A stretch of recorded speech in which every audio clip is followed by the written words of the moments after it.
Welcome back to Explaining Everything, the channel where we decode the hidden chaos behind everyday things, like the international headache of charging your phone. Today's question comes from one of our travel-savvy viewers at WittyMisty1722. You asked, why is there no standard for electrical outlets worldwide? Seriously, why does your hairdryer work in one country and start smoking like a campfire in another?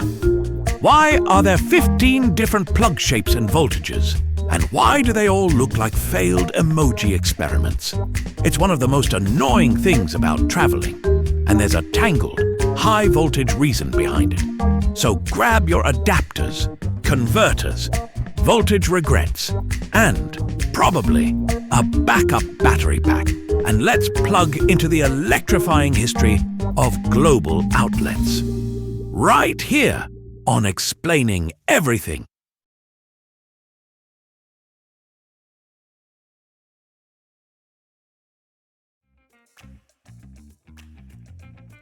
When electricity first started lighting up homes in the late 1800s and early 1900s, there was no playbook. It was the Wild West of wiring. Different inventors, cities, and companies all had their systems, voltages, and hardware, like a toddler assembling Lego sets with no instructions and maximum voltage. Edison's DC and Tesla's AC were duking it out like rock stars with rival world tours, only with more sparks and fewer leather pants. Each region adopted what worked best for its infrastructure at the time, and once something was wired into the walls, it was expensive to change. They were inventing electricity on the fly, and the idea of international coordination was about as realistic as Wi-Fi in a cave. Before we even had smartphones, we had dozens of incompatible socket shapes and a whole lot of bad ideas built into the walls.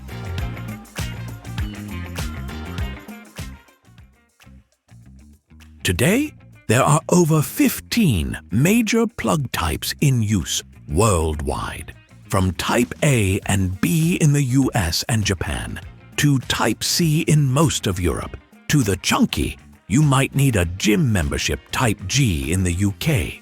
And they're not just different shapes, they run on different voltages and frequencies, like DJs who refuse to coordinate their playlists. The US runs on 110 to 120 volts at 60 Hertz. Most of Europe cranks it up to 220 to 240 volts at 50 Hertz, because apparently they like their toast and their danger faster. Why? Early engineers picked what they liked, and when asked if they wanted to cooperate, they said, "Nah, I think I'm good."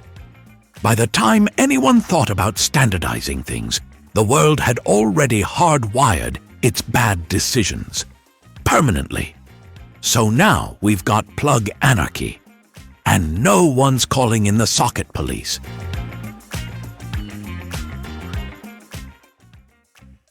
Another reason we have no global plug peace? Safety arguments, national pride, and glorious capitalism. Some countries went full Fort Knox with their plugs, fuses, shutters, anti-gravity lock mechanisms, while others said, "Hey, 2 prongs in a dream should do it." Then you've got companies patenting plug designs like they're collecting rare Pokémon, making it legally awkward to share. Governments set up their safety standards, and good luck convincing 5 of them to agree on anything, let alone a plug shape. At this point, changing the plug standard would be harder than changing your country's national anthem to the Mario Kart theme. So everyone just doubled down on what they had and called it innovation.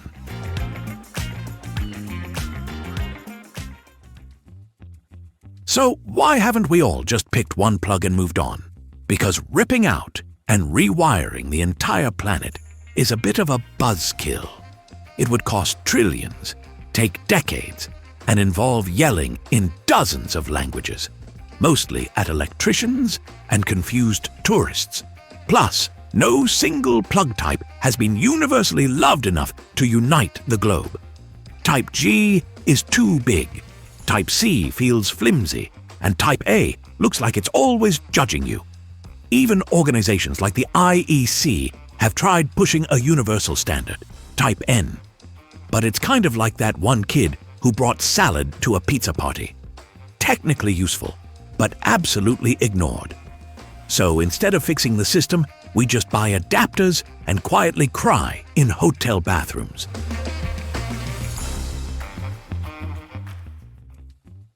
If you've ever traveled internationally, chances are you've played a game called Will My Charger Work or Explode? Universal adapters are our duct tape solution. And honestly, they work, even if they look like little plastic monsters with too many limbs. The good news is that modern gadgets are now dual voltage, so you won't fry your laptop. Just confuse it briefly. Wireless charging, USB-C, and global charging bricks are slowly bridging the gap. One overpriced airport kiosk at a time. But until global standardization happens, spoiler, it probably won't. You'll still be carrying adapters like a tech Sherpa on vacation. And honestly, half of us only learn about plug types the moment we're standing in a foreign hotel, whispering, "Oh no!"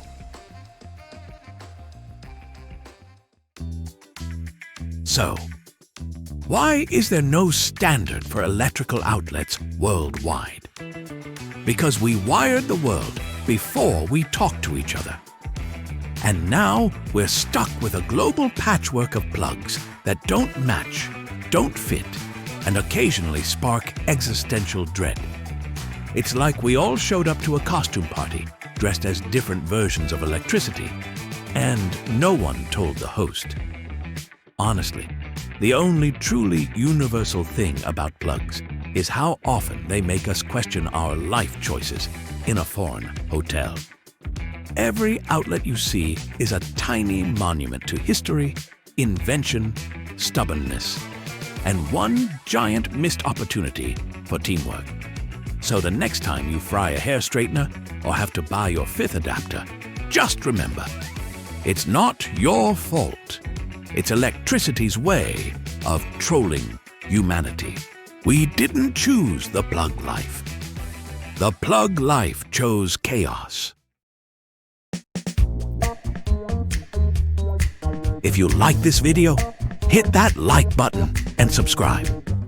Also, if you have suggestions for our next video, feel free to share them in the comments below. We'll be sure to give you an acknowledgement for your contribution. Thank you for tuning in, and join us next time here in the channel that answers all the why, what, who, where, and how questions you've always wondered about, here on Explaining Everything.